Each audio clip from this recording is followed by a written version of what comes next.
Have you ever seen that girl on TikTok who went into people's lives and was like, oh my god, yes, short king? Yes. Oh my god. I want to do that to Sam and Dean Winchester. I want to do that to Dean Winchester. To Jensen Ackles. Yeah, to just comment on all his Instagram photos. Oh my god, yes, short king.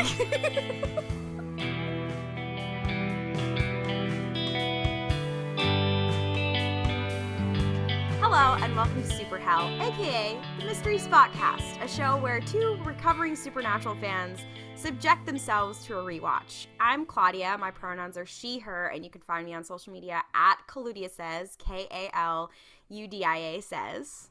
And I am Ollie. I use any pronouns, and my social media is at Ollie Fresh. It's fresh with a PH. So today, we are going to be talking about Season 1, Episode 5, Bloody Mary, which is one heck of an episode, if I do say so myself. I felt like I was watching a movie when I watched this. I was like, dang, is this gonna end soon? Or, like, I've got other stuff to do today. This is a very, classic horror episode, and I think this is also one of those ones where it's like, hey, we're a,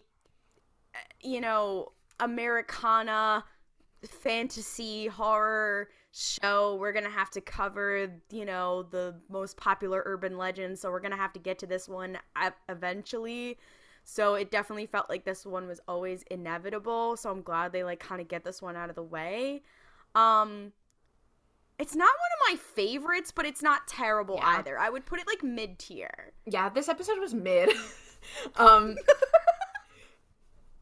No, because I agree 100%. As I was watching it, I feel like certain episodes of this show, the one with the plane, what is it called? I keep wanting to call it Pilot, but that's not what the Phantom Traveler. The Phantom Traveler, in Phantom Traveler, that one went by, really fast, because I was deeply enjoying it. This one, it just felt very long, despite there being moments that I liked.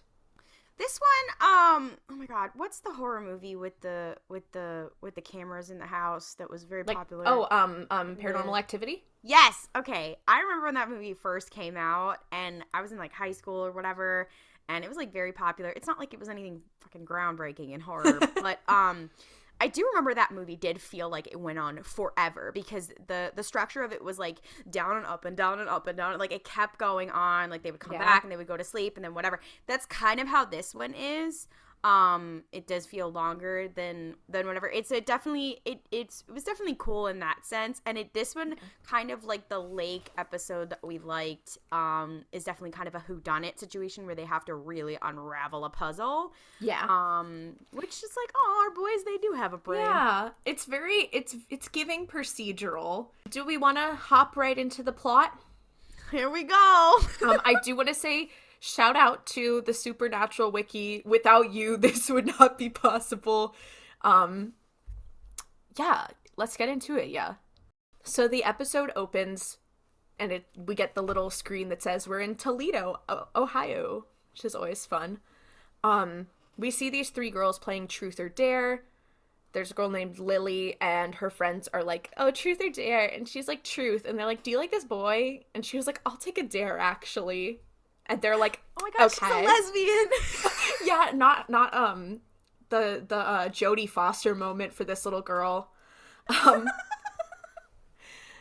But her friends are go say Bloody Mary in the mirror 3 times, and then basically explain what Bloody Mary is to her, which is funny because these girls appear to be probably between the ages of 10 and 13, tweens. And I'm how I think I learned about the idea of Bloody Mary when I was 5. So I just think it's funny that this girl just does not know what Bloody Mary is. The other piece of it for me was they were really strict about it. She had to go and do it, whatever. And I was peer pressure is a hell of a drug. I did feel like I was watching some sort of after school PSA. Yeah, absolutely. I was I would have just gone to the room. I would have gone to the bathroom, sat there for I don't know, took a couple of minutes, not done anything, and then just come back and be I did it. But maybe that's because I'm a bitch. I don't know. No, I get it, because I'm the same way. I just feel maybe just because I'm toxic, But I was like, girl, Lily, girly, you don't have to do this. So Lily goes to say Bloody Mary because she's like, I'm not a coward. But she goes into the bathroom and she's like, Bloody Mary, Bloody Mary, like saying really slow, clearly scared. There's like the tense music. And after she says it the third time, you hear this banging on the door and she screams, and then all her friends are laughing because they were just messing with her. So she's like, oh, come on, you guys, you idiots. Whatever. And so she goes back out, and then her dad, Steven Shoemaker is his name. He's like, girls, you kids, can you be a little bit more quiet? And they're like, sorry, Dad. Which is very funny. Getting yelled at a sleepover is never a good feeling. And also a sleepover where there's no, like, lights on. Like, the lights downstairs weren't on. It wasn't like, oh, like, it was, they were, like, hanging out when they should have been asleep. Like, no, they were just, like, fully hanging out, like... Yeah, the dad had, like, it looked like he was maybe getting home from work or something. Yeah. Because he was not, like, in bed. Like, he was like, hey, shut up, kids. It was very funny. I was like, can you turn on a light in this damn house? Like, Jesus. This is also something about the first, like, couple seasons of Supernatural. The colors the filters and the color grading. But the color grading is bad. I think they may have adjusted it for on Netflix, because I feel like it was worse the first time I watched it. Like, it's still bad, but it doesn't look quite as, like, saturated, or not, lack of blue. Yeah, it's very blue. It almost has this filter on it that made everything look like white and not in like a cool ethereal way, in a way that was like, is this supposed to be like a black and white comic and I'm missing the joke? But yeah, this episode I was very much like, oh my god, the colors. It is very hard to see what's happening right now. But I digress. So Steven, the dad, goes upstairs, returns to his bedroom, and as he's walking up the stairs, they have like a million mirrors in their hall, and every time he passes through a mirror, you see this little like grudge-looking girl in the background, like woman, I guess. A very creepy monster, and I will say... It's a direct reference to The Ring. Yeah, it looks like the girl from The Ring. And I will say, this is something I know I don't get rattled very easily. Things being behind me in a mirror or like in a window, that's scary to me. That's something that's like deeply, deeply scary to me. But yeah, he returns to his bedroom. He goes up to like use the bathroom, and he's looking in the mirror and his eyes just kind of start bleeding. And then he looks like he's maybe having an issue. Then it cuts again to the girls downstairs, and an older sister of the girl, of Lily, I think her name is Donna. Donna walks by and is like, are you dorks having fun at your stupid little sleepover? She doesn't say that, but that's the energy. She goes upstairs and sees her dad like passed out in the bathroom with a pool of blood around him, and is like, ah! And then we get the title screen. It's like, Supernatural. Love a cold open. That was a long ass cold open. It was. Love a cold open. Yeah. I also do love a cold open. So, then we go to our two special little guys. Everyone's favorite men. But we then cut to basically this clip of Sam, like, lying in bed. And it's, like, the same clip from the beginning of the show when his girlfriend Jessica dies on the ceiling in fire. But it's, like, that same kind of clip. But we hear her kind of talking and being like, Sam, why? And then it's kind of scary. It almost looks like it's happening again. And then Sam jolts up and he's awake, and he was like taking a nap in the Impala, so it was just a dream. The Impala's their car, by the way. She's an icon. She is the moment. So Dean is like, hey, bestie, are you okay? Once again, wanting to create a chick flick moment and wanting to talk about his feelings, which he does a lot in this episode. But he's like, hey, are you good? And Sam's like, but I am not going to speak about it, so don't try. And Dean's like, wig, okay. And that's it. That's the whole show. Yeah, the end. Thanks for listening to the Mystery Spotcast. Sam and Dean talk about how they read about this murder, like, read the obituary and were like, oh, his eyes were boiled out, or were, like, completely gone. That's not normal for people. That sounds like something we should maybe go take a look at. So they're going to Toledo to check out this fun little case. They go to the morgue and they're like, hey, we're criminal law students. We need to see the body to write our paper. And the gentleman working there is like, the doctor's not in. And Dean's like, oh, well, doctor, and then he says the name of the doctor, which he had seen on a nameplate sitting on a desk in the hall as they were walking in. And he's like, well, he said we could come in. And the guy's like, literally, I can't let you in. Like, this is a medical examiner's office. You can't just come in and look at the body. And Dean's like, well, what if I bribe you? And he pulls out a little handful of money. And the guy's like, oh, okay. Which is, okay, just logistically, if you do remember from the earlier episodes, we have established that the way that they fund their hunting is through credit card scams. So where are they getting cash? I guess they're doing cash withdrawal from the credit cards. I got questions. Dean is doing, like, when you go to CVS and it's like, do you want cash back with this purchase? Yeah. Oh, wait, no, he does say in this episode, he's like, oh, you used all our money. And he was like, yeah, well, I won at gambling or something. He's like, if you want to doing poker. Like, but I'm like, Dean, where did you get it in the first place? But so Dean's like, oh, well, maybe we'll give you some money. And he's like, I don't know. And then Sam is like, well, what if we give you some more money? And then he's like, yeah, okay, you guys can come back. And then that interaction happens where Dean is like, you just wasted all our money. And Sam's like, you wanted it gambling. No, that's the other piece is that I'm like, these early seasons, the way that they're like, oh yeah, I'm a whatever, is just like, they leave so many breadcrumbs. They come close to being arrested so many times. And then eventually after that, like, then we kind of breeze past that in later seasons. But like, they do some wacky shit in these early episodes. Yeah, they haven't, like, really nailed down, like, what they have to do. So sometimes they just like, throw stuff at the wall to see what sticks. Like, what did their dad do? Were they not paying attention? Obviously. I'm like, Sam, if you don't have some sort of degree, you are about to have some sort of degree. Harvard, where is he? Harvard, right? Stanford. Damn. Oh my god, I'm a fake fan. But Stanford, Elle Woods is at Harvard. That's true. So sorry to conflate the two. So sorry, Elle. But yeah, they shouldn't have admitted you. You would clearly are a little bit of a silly boy. But yeah, so they go into the morgue to see Stephen Shoemaker's body. And the gentleman who is working there, I guess, like, the attendant, the fruity little assistant, I don't know. And he was like, yeah, the cause of death is unclear. His skull was full of blood and his eyeballs were basically liquefied. And they make some silly little comments being like, oh, I don't think that's normal.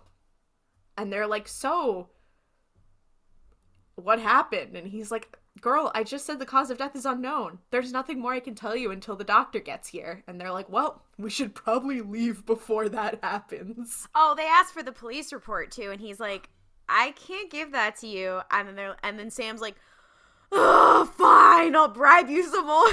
Oh yeah, no, they're like, we want the police report. And the guy's like, literally, this guy should be fired. Like, he's not doing his job. That's a lot, like... Also, I can't imagine how much money they would have given him. Like, I know it was 2005 and inflation's a hell of a thing, but, like, how much money did they have? Just like here's $10. So many questions. But anyway. Yeah, it's a lot. But they get the police report and it's like, yeah, we don't know what happened. Literally what the guy said. But they find out that there is going to be a funeral, so they go to the shoemaker's house, like, after the funeral, like, not the after party. What is it called? The reception. Okay, this is my funeral after party. I mean, this was the other piece, like, you know, they interact with the deceased relatives a lot in this show, but very rare. Like, this is the only time, I believe, where they show up at the funeral or at the funeral festivities. And I'm like, who raised you? I mean, I know that douchebag John Winchester raised you, but like, random people don't just show up at a funeral. I mean, I guess but like, I will say, as someone who's had, oh my god, Lord drop, as someone who's had family members die and has been to many funerals, there are a lot of the times where, like, especially if you're like a younger relative, people will just show up who you don't know. Yeah, but the adults know who but that's the the other thing, adults are. The way that I'm rationalizing it is the adults were like, oh, that must be one of the friends of the kids. And the kids were like the older kids, like the adults. Dean Winchester's not hanging out with a 12-year-old. And that's what they said. I mean, they were like, oh, yeah, we worked with your dad. And then I assume if anyone else asked, they would have been like, oh, we're friends with the older sister or something. Like, I feel like I'm willing to suspend my disbelief just enough, despite the fact that everyone else at this event is wearing, like, black tie, you know, what you would wear to a funeral, and they are wearing, like Dean's wearing, like, his Wranglers and his leather jacket. Yeah, like, they don't even change their outfits. I'm like, could you not We know they have suits. Like, could you wait until after the funeral and then talk to the family? You had to, like, show up with everybody around to be like, did anything strange or supernatural happen? Like, come on. So they go to this house, like the funeral after party. And they speak to the daughter, Donna, who's the older daughter, and her friends, Jill and Charlie. Remember Charlie? She's gonna be important later. But they're like, so what was up with your dad? We're friends with your dad, by the way. What happened? And she's like, it was a heart attack. It was nothing. It was or a stroke or something. We don't know. But it was nothing. It was just natural, and it sucks. And Lily, the younger daughter, the one who said Bloody Mary, is like, actually, it's my fault. And Donna's like, no, it's not your fault. Like, it's fine. And she's like, no, because I said Bloody Mary in the mirror 3 times, and then Dad died because his eyes liquefied. And I think Sam and Dean are both like, hey, no, don't worry. Like, it's not your fault. That's, like, clearly they are taking this seriously. And this is another moment where they're very good with kids because they're like, hey, don't blame yourself. Like, I'm sure your sister's right. I'm sure it's nothing. Like, they do a very good job of reassuring this child, like, listen, that's silly. Even though it is the truth, they are like, hey, calm down. Like, you're good. That stuff is not real. You're just being a little silly goose. They do vacillate between being like, we're gonna protect someone from the craziness, and then also being like, hey, did you know that monsters are real? Like, they're 50-50 in a reaction. And it just depends on the day and if the plot needs to move forward, which one they're gonna pick. Yeah, depends on who's writing the episode. After this interaction, they're like, well, if she said Bloody Mary in the mirror, we better go check the mirror and, like, where he died.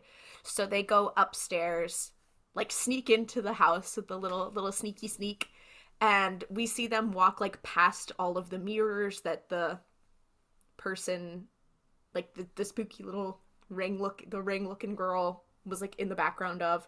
So we see them go, like, through this same walk that the dad went through, and they get to the bathroom, and they're, like, looking around for clues. They don't really find anything, and Charlie, the oldest daughter's friend, rolls up, and she's like, hey, what are you doing here? And they're like, we're just some guys hanging out. We were friends of Steven. It's whatever. And she's like, I don't think that's true. And I'm about to start screaming, which is very powerful. She is like, if you don't tell me who you are right now, I'm gonna scream, which I appreciate her weaponizing her womanhood. Yeah, I was like, that's a realistic reaction of finding out that there are 2 random guys rooting around your friend's house. Like, you know, and then their explanation was a little pushing it too. They're like, we think something else was happening here, whatever. And then she's like, oh, okay, now it's fine. Yeah. And you're like, what? So I think she was like, you guys don't actually work with Donna's dad. And they were like, no shit. We're like 25 years old. And he was I think he was like self-employed, or like maybe he was like a day trader. So he worked like by himself. So they were like, yeah, he does not have any friends, so I don't know who you are. Oh, yeah. Yeah, she was like, he didn't work with anybody. Yeah. So she was like, yeah, I don't think that you guys are a little sketchy. And then Sam's like, here's my phone number, so you can give me a call if you think of anything helpful or weird. And I think this girl is in high school, right? Yeah. I'm just clarifying, because the two girls, they're the older daughter and her friends are all in high school. Yeah. Which is why we don't see Sam and Dean flirting with every woman around them, because they are children. I just realized they made her high school age, because if she were an adult, Dean and or Sam would have flirted with her. Just Dean. Yeah, I know, but so here's the thing with Supernatural. Dean flirts with women, women flirt with Sam. And that makes sense. I mean, yeah. Sam is objectively more attractive. Okay. And nicer. So I know my opinion. Well, I'm okay. Here's the thing. Okay. Okay. Let me clarify, as someone who does like men. Yeah, I feel like I do feel like I have an opinion on this, despite it probably being less valid than other people's. As someone who does like men, is Dean very attractive? Yes, he has a boy he's taken, but whatever. Is he very attractive? Yes. However, Sam is both attractive and nice. Yeah, Sam is attractive. He's got both pieces, so that's why people flirt with him first. Yeah, Sam does look more approachable, despite the fact that he is like 8 feet tall. And he also, like, canonically is the nicest person, like, to like, he's always just like, oh, I'll, like, listen to whatever. Like, he's always, like, the nice person who's, like, helping people, whatever. Well, meanwhile, Dean's like, I'm having a moment. Yeah, Dean is constantly just like, ugh, I love being toxic. Anyway. He's not toxic, he's just depressed. I mean, yeah, but depression can lead to toxicity sometimes. It doesn't excuse your behavior. Not us apologizing for Dean Winchester. Yeah, I mean, literally, poor little meow meow. Dean Winchester is my poor little meow meow. I will go on the record and say that. He's an acceptable poor little meow meow. I agree. Has he committed war crimes? No. Is he problematic? Yeah. Yes. He's in the middle ground. Exactly. Like, I would say, here's my qualifications for Poor Little Meow Meow. Not a fascist. Not usually in control of the situation they are put in. Is problematic. But I don't think that problematicness can be, like, there's certain things that someone can do that's, like, okay, that's just bad. Like, it's not, like, it's, like, okay, if you are actively choosing to do something that's, like, really, really objectively horrible, I'm like, ugh, you're pushing it. Then we cut to later that evening, and Charlie, who now has Sam's phone number, just good to remember, Charlie's on the phone with Jill, who's, like, their other friend. Charlie is like, yeah, I'm really, like, shaken up about what happened. Do you think anything may have happened with Mr. Shoemaker? Like, do you think there's anything going on? There seems like a lot of weird stuff. And Jill's like, oh, are you scared of that stupid little Bloody Mary thing? Like, you're ridiculous. That is not true. So she's like, hey, idiot. You're scared of Bloody Mary? Watch this. I'm in my bathroom right now. Bloody Mary, Bloody Mary, Bloody Mary. And she says it 3 times in front of the mirror. And Charlie's like, girl, stop. Ah, no. Like, what are you doing? And then Jill goes silent. And Charlie's like, hello? And then Jill's like, just kidding. I've been here. Idiot. Call you tomorrow. Bye. Which is very funny. It's very, like, adult writing teen girl. Yeah, it's giving DCOM, and I love that. Yeah. It's like 2000s DCOM, and I was like, ugh, I love it here. No, it's, I was just like, man, I love, it's very Life is Strange. Yar. But anyway, so she hangs up and Charlie's driving and she's like, dang, that was weird. Then we cut to Jill, who's like getting ready for bed in the mirror. And she's like brushing her hair and she looks in the mirror and suddenly her eyes start bleeding. Just like Mr. Shoemaker's did. And she's like, uh-oh. And her reflection is like not doing the same thing she's doing. Her reflection in the mirror is like moving of its own volition, and she's like, hello? And a classic horror trope. It's actually very scary. Like, this was very spooky. And the reflection looks at her and says, you did it. You killed that boy.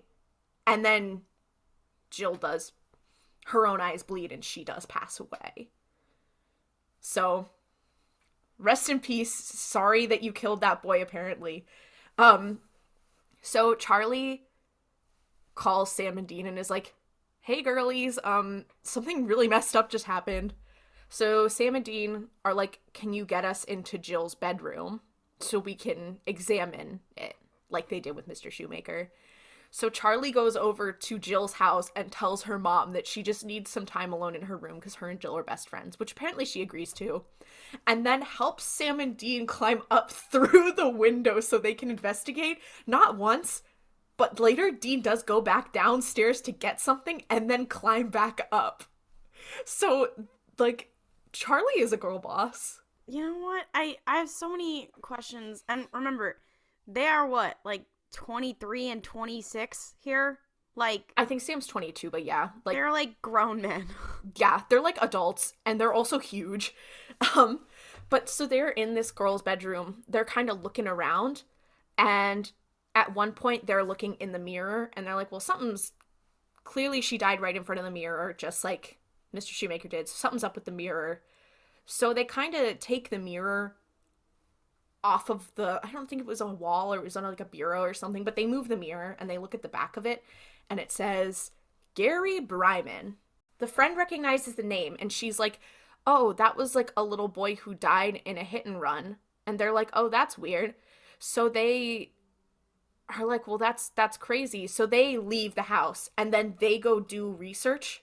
And Sam and Dean are like, oh, hey, Charlie, this is what happened. Like, we found, like, he was a little boy who was killed in a hit and run, and the person was driving this kind of car. And Charlie's like, oh my God, Jill drove that car. So they're like, oh, she killed this boy. So something's up there.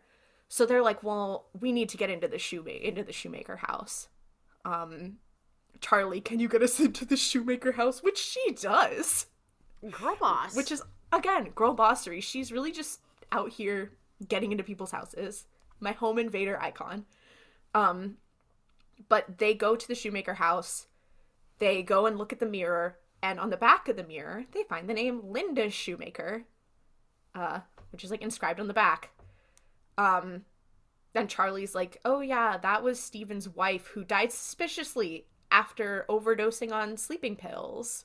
Okay. And they're like, girly.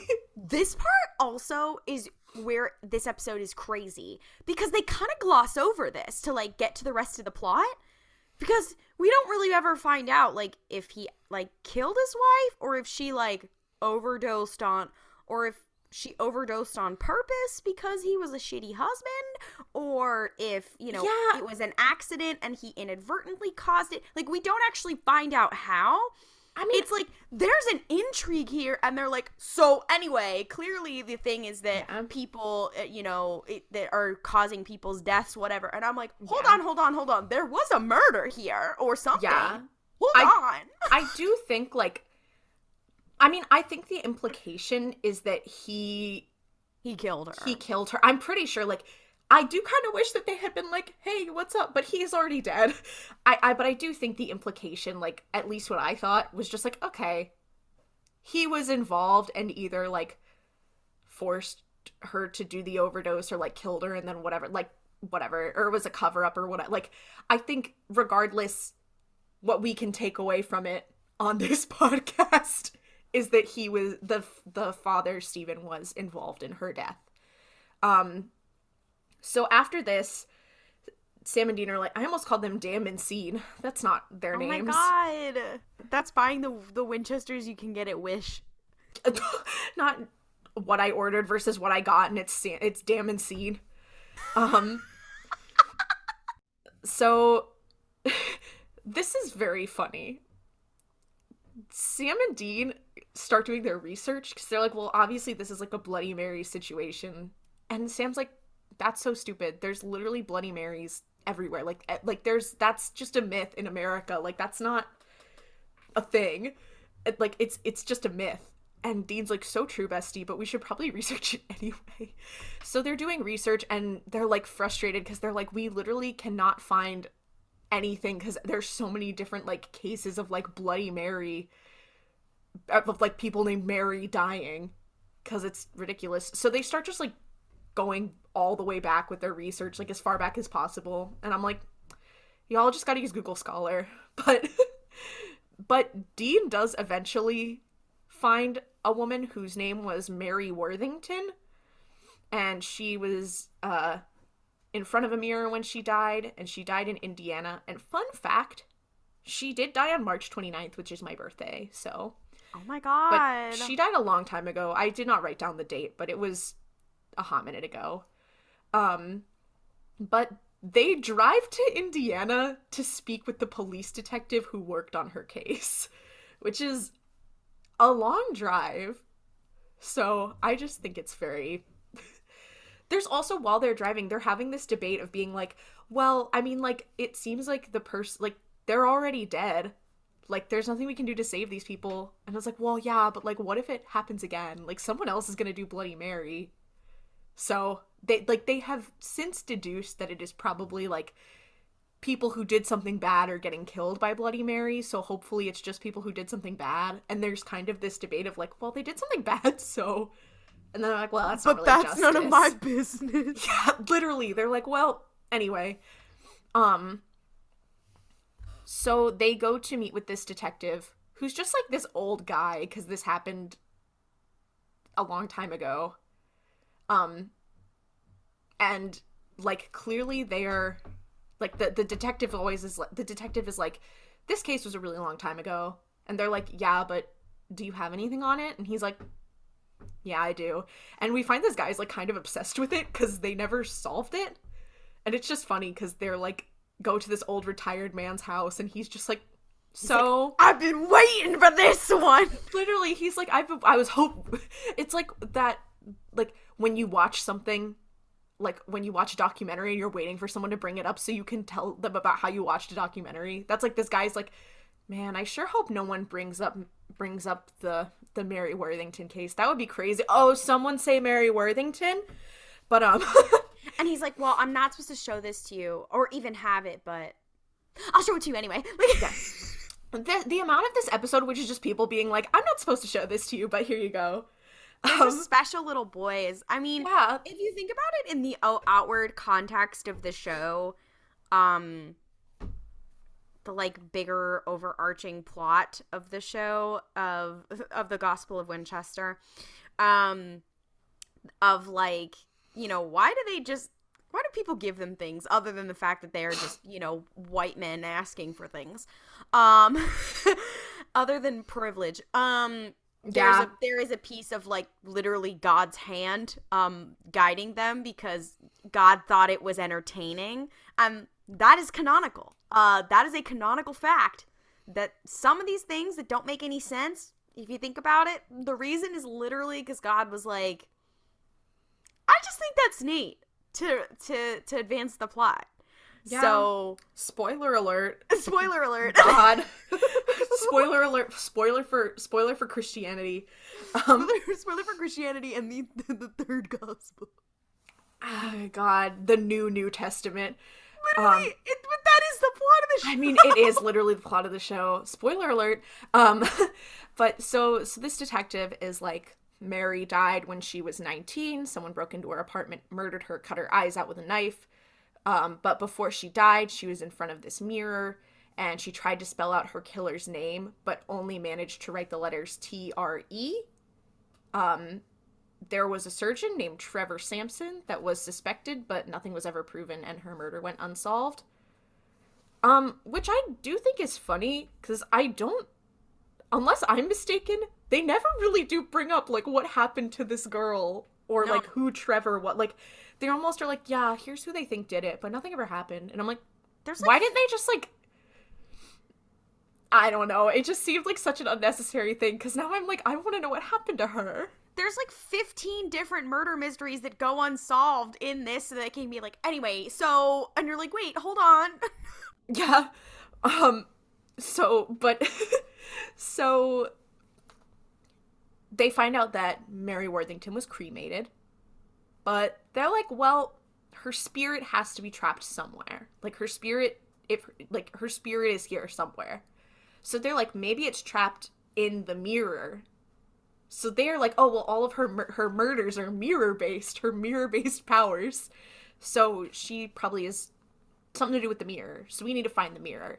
And I guess through the power of Google, or whatever they do, they're like, oh, it's in a shop back in Toledo, which is where... through the power of Sam, like, he calls around. Like, I think you hear him on the phone. Oh, you're right. Pretending to be, like, a buyer or something. I totally forgot. It's kind of like those people on TikTok who are like, hey, if you want perks for something, pretend to be your own assistant. That's what Sam does all the time, where he's like, it's time to start acting. Well, I mean, he did it in a couple episodes ago when he, like, called in a fake 911 call to get Dean out of jail, whatever. Like, that's, since Sam is the research guy, whatever, he does this all the time, where he's like, I'm going to call and I'm going to pretend to be whoever to get information. And, Sam, I don't know why you were going to school for law, because you really would have been a good investigative reporter. That's because journalism doesn't make any money. I would love to know. No, I do really want to know what Sam Winchester was majoring in undergrad, because, like, you don't major in law. Like, was he majoring in poli-sci? Was he majoring in, like... He does know a lot of ancient languages. Maybe he was a classics major. The idea of Sam being a classics major and then being like, I guess I'll do law school. Like, no, it's not a thing. Oh my god, I would love to know what Sam Winchester majored in. Eric Kripke, I know we have beef, but please call me. I have questions. But so anyway, yeah, Sam calls around and is like, oh, it's in Toledo, which is where the original case was happening with Mr. Shoemaker. So maybe that's why all this stuff is happening in Toledo. So they drive all the way back. And while they're driving, we see a scene of Charlie and Donna. Donna is Mr. Shoemaker's daughter, and Charlie is her friend. And Charlie's like, yeah, it's really messed up that our friend Jill just died, like, right after your dad. And Donna's like, yeah, it really sucks, and I'm having a bad time. And she's like, what if your sister was right about it involving Bloody Mary? And Donna's like, are you stupid? Like, I'm going through trauma. So look, nothing's gonna happen. Bloody Mary, Bloody Mary, Bloody Mary. And says it in the mirror. And Charlie's like, girly, okay. So they go to class, and there's this scene where they're sitting in, like, a science class, and everyone's kind of zoning out because it's high school. And Charlie, like, looks up at a window and sees, like, the reflection of this creepy woman, girl, whatever. Does she see it in a window, or is she looking at, like, a makeup compact? That's what it is. She's looking at a makeup compact, and she sees it, and then she looks around and sees, like, it's in like a science building, or a science lab that you have in high school, where the teacher's office is right there with the window inside the building. So she keeps seeing it in the reflection. She has a full she's a full freak out in front of everybody. She's like screaming, and her teacher runs up and is like holding her. He's like, Charlie, like, what is wrong? And she's like, I gotta go. And she just like runs out, and she calls Sam and Dean and is like, hey, besties, please come help me. And they're like, okay, Wig, yeah, we're on our way. So if this was a normal school, like, they would have institutionalized her. Yeah, like, how did she get out? Sam and Dean arrive, and they're like, hey, girl, we got you. So they take her... Hello, high school girl who just ran out of her classroom screaming and had a manic episode. We're grown men. We're gonna pick you up at school. Yeah, and they just let her go. So I don't know where they go. If they go to, like, a hotel? They go to a motel. It's a motel. Oh, they go to their motel. Yeah, that's what it is. Yeah, they go to their motel, and they sit her down on the bed, and they cover all of the mirrors. And they're like, if you don't look in any reflective surfaces, if there's no mirrors, she can't get you.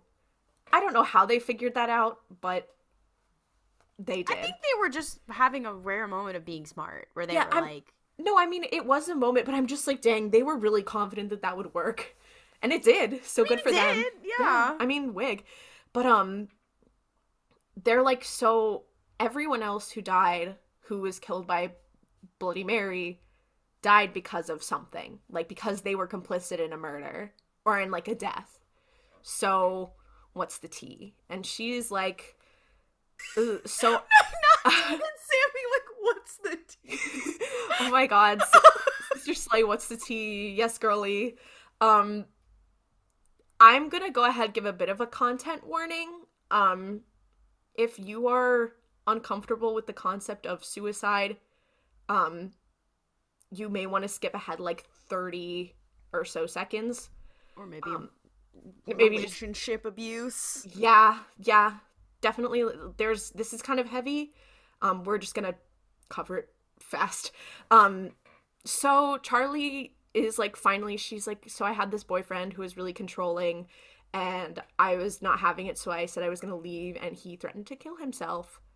And she tells Sam and Dean, she's like, I feel like a monster, because when he said that, I said, fine, do it, and I left. And then he did. So yeah, that's not, so that's how she was complicit in a death.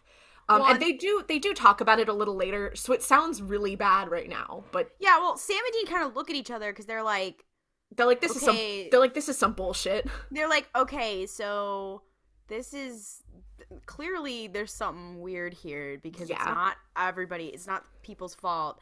And they do immediately cut to, I believe they're in their car or something, being like, I think it's Sam who's like, it's not your fault, right? Like, yeah.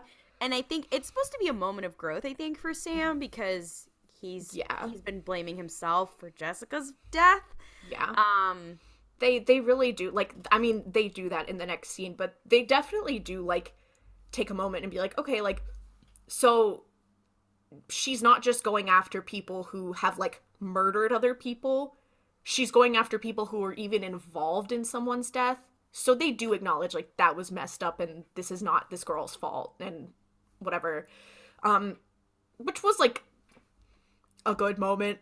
It's just a very troubling matter, and whenever Supernatural tries to tackle anything like this, I'm like, ugh. But, oh, girl, like, no. They could have done better, but they definitely could have done worse. Yeah.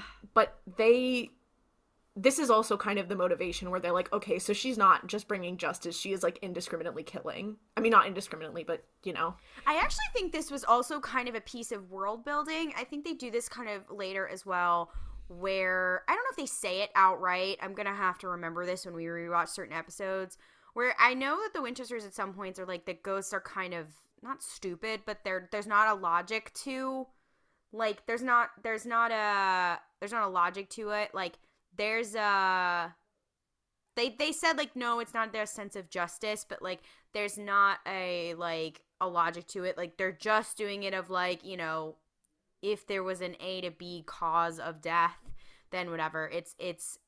I feel like that there's no, not sentience to ghosts or whatever. And I think that's how they differentiate them from other monsters as well. I mean, that's like kind of how they conceive of ghosts in general in this, is like ghosts have like a one-track mind, whether it is logical or not, throughout this whole thing. Right. And they kind of did that in the Woman in White episode as well. Yeah. But it's just a part of it as well that it's like, they're like, yeah. I think that's also how they're like, yeah, that makes sense that it's a ghost, because they're, the logic doesn't make any sense. And they're still kind of trying to figure out in this sequence, this next sequence, while they're driving to the mirror, I almost said the mirror store, to the antique store, Sam does kind of allude to, like, okay, well, this seems like something that not only people who are associated with deaths, because if it was just people associated with deaths, it would be like everyone, like, because everyone's somewhat associated with someone who died, but good place moment. But, like, it's specifically people who are associated with deaths who kept it a secret. And then Sam is like, well, we need to try to summon her, so we'll go find her mirror, and I'll summon her, because I have a secret. And Dean's like, if you're guilty, you feel guilty about Jessica's death, like, it's not your fault. Like, you couldn't have known. There's nothing you could have done. Sometimes bad things just happen. And Sam is like, well, you don't know everything that happened to Jessica. And he's like, well, tell me. And he's like, if I told you, it wouldn't be a secret and we wouldn't be able to summon Mary. And Dean's like, girl, Dean is so desperately trying to be like, please be well adjusted, Sam. I really need you to be okay. Like, I'm here to help you. What do you need? And Sam's like, I've got a little secret. I mean, isn't that the whole show, though? One of them being like, I just want you to, like, share your feelings and be whatever. And the other one being like, I'm gonna be self-sacrificial because I'm a sad boy. And then they switch. And that's the whole show. Yeah. So they go to this antique store and they basically break in. I say basically, they literally just break in. Sam picks the lock and they walk in, and as they walk in, they don't see it, but the viewer sees the little alarm kind of go off. That's like, so fucking stupid. Why wouldn't they think there was a security system? Because they're them. Dummies. They are dummies. They're like, we can't flirt with this security system, so the police are on their way. But they're in this building, like, looking at, there's like this whole room full of mirrors, which is very funny. They find the mirror and Dean's like, dude, like, it might not even work, we don't even know. And Sam's like, well, I'm gonna try it. And he says it 3 times and is looking in this mirror and nothing's really happening. And then the police pull up and Dean's like, I don't want to leave you alone, but I don't think I have a choice. I'm gonna go to try and blow this over, go buy us some time. So Dean goes outside to the cops and he's like, sorry, I'm the owner's son and I was just being a douchebag. I forgot the code, whatever. And the police are like, you're Mr. Yoshido's son? And he's like, I'm adopted. And they're like, hey. So Dean's like, And then we cut inside and Sam is like standing in the mirror still. And then Bloody Mary shows up. And then Sam's reflection is there, and his eyes are bleeding, and then Sam's eyes start to bleed. And his reflection is like, you're responsible for Jessica's death. You had nightmares for days seeing her dying on the ceiling in the exact way that she died, and you didn't do anything. You didn't warn her.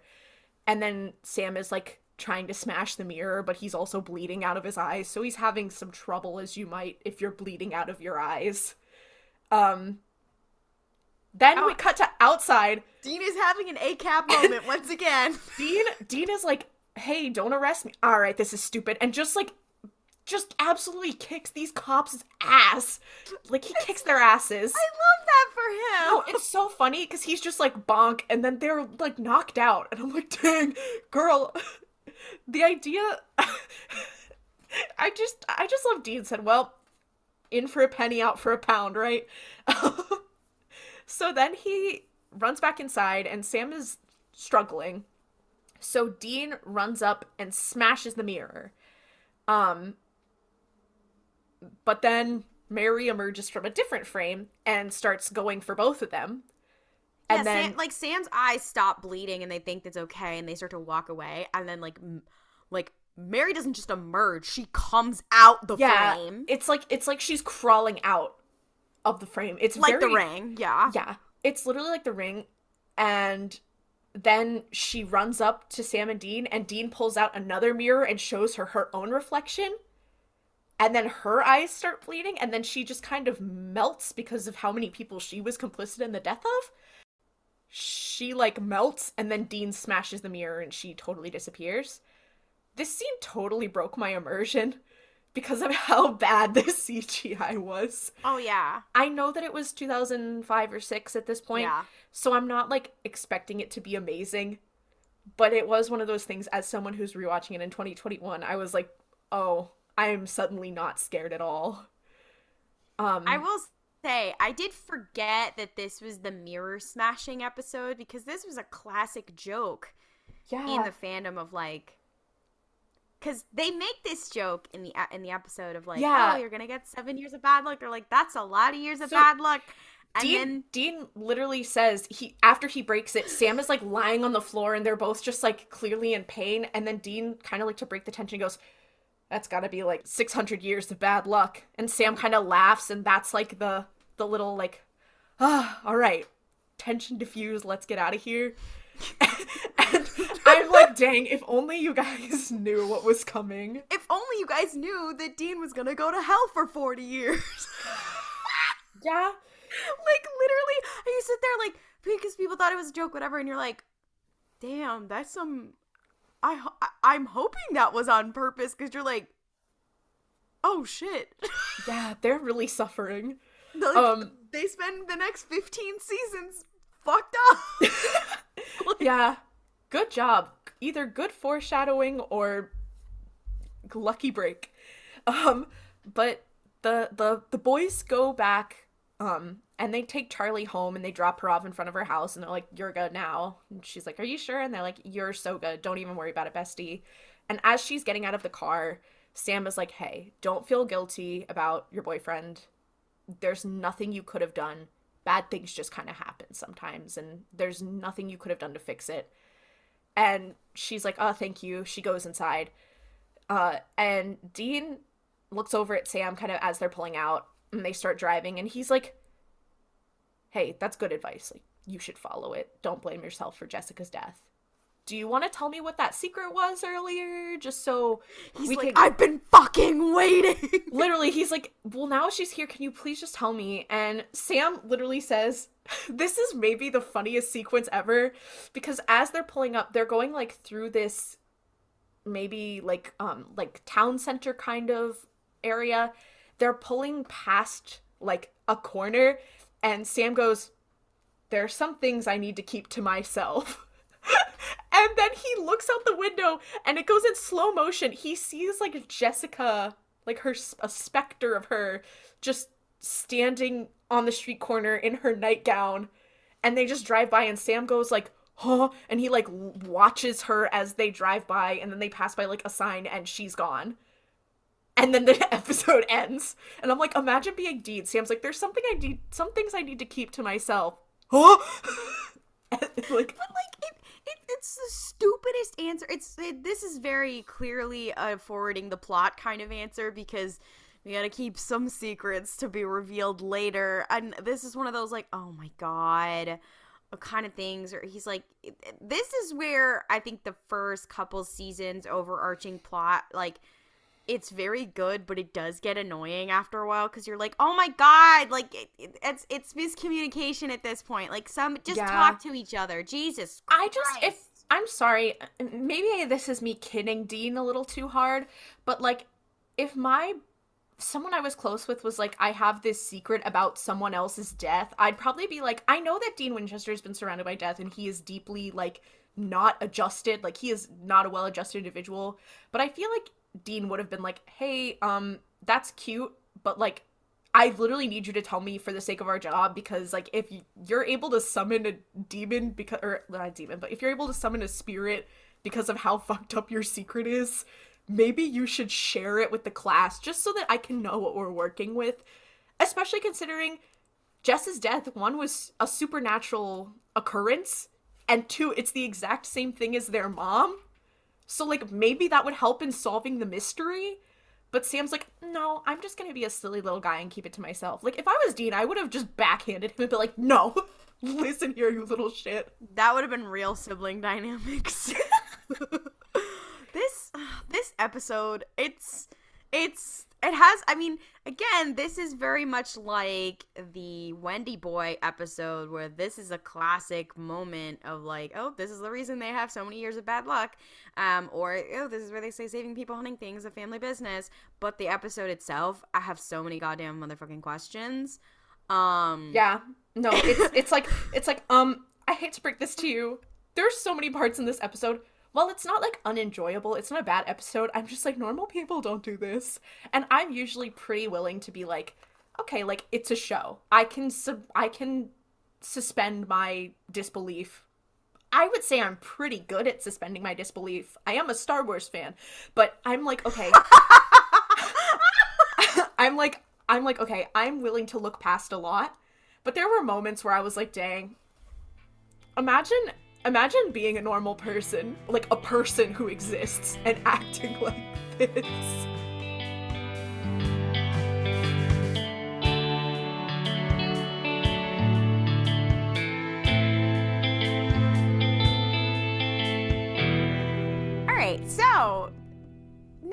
time for a little exploration of a couple of fun facts about this episode.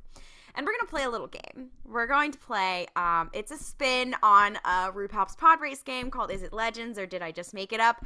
In this game, it's going to be, is it a real fun fact or did I just make it up? Because Supernatural is full of fun facts. This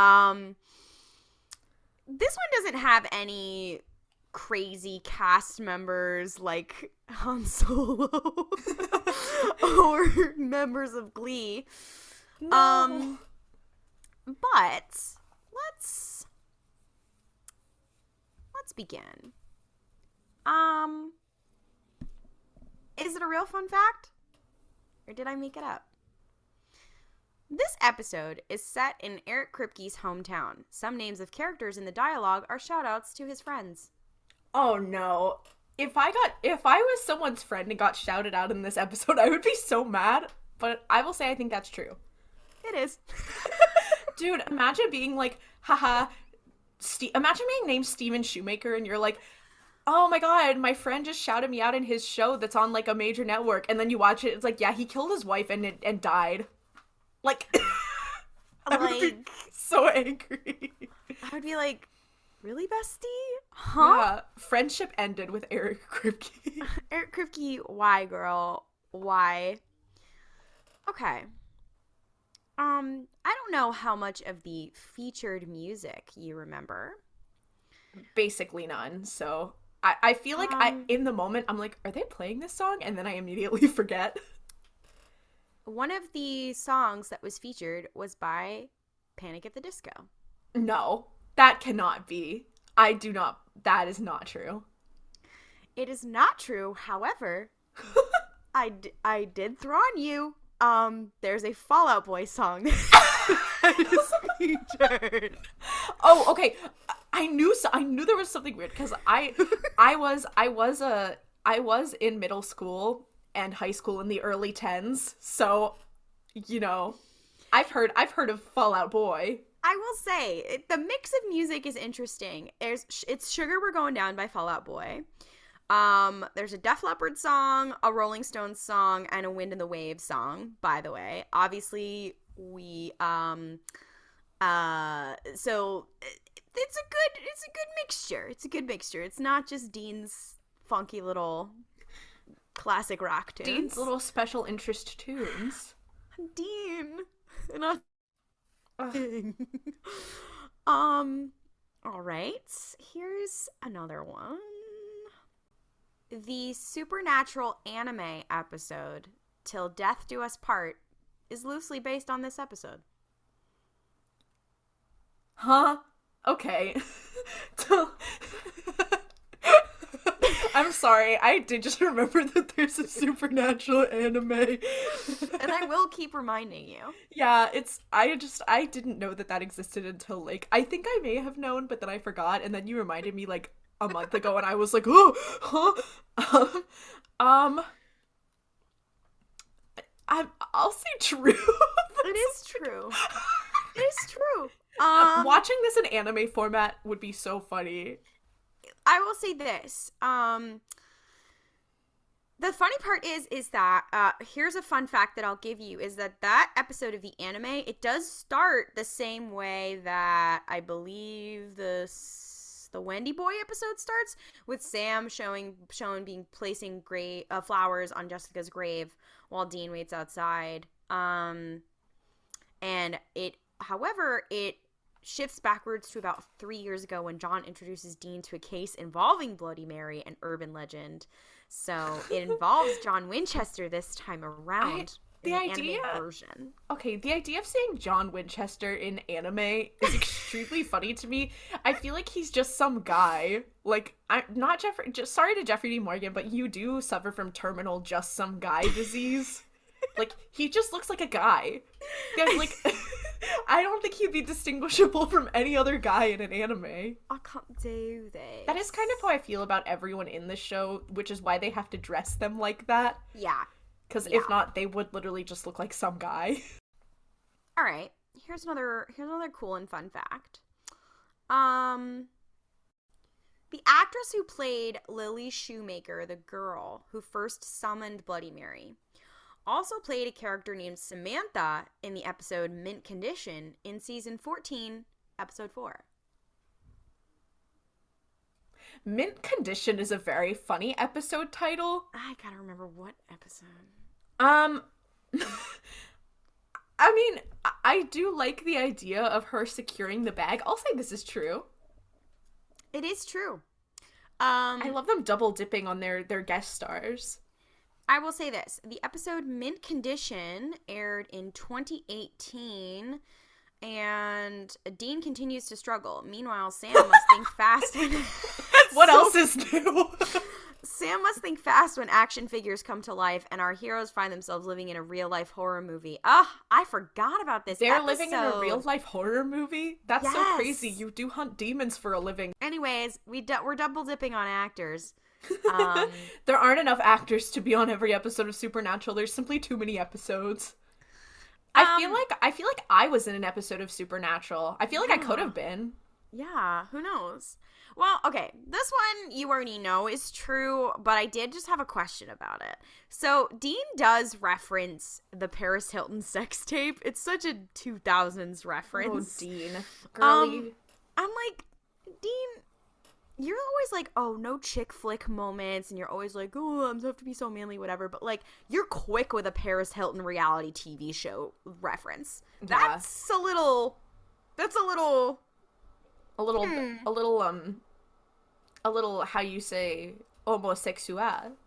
But here is the icing. Here it is. Reference to Paris Hilton's infamous sex video, which made the rounds of the internet. It possibly also is a bit of meta, as Hilton and Jared Padalecki worked together in the film House of Wax. Ironically, 4 years later, Paris Hilton did appear on Supernatural in season 5. Did you forget about that? I absolutely. Was she as Paris Hilton, or was she? Yes. We are done with that. Goodbye, Bloody Mary. I can't say that I will miss you. Thank you for listening. If you want to hear more from us, check out RuPaul's Pod Race, a queer Star Wars podcast. We are 2 of the co-hosts on that. You can follow us on social media at Mystery Spotcast. That's Mystery Spotcast, no the, on Twitter, Instagram, and TikTok. And please leave a review wherever you can leave podcast reviews, especially on Apple Podcasts. It really helps us out. And we will see you next Tuesday for more slaying people, queer baiting things, the supernatural business.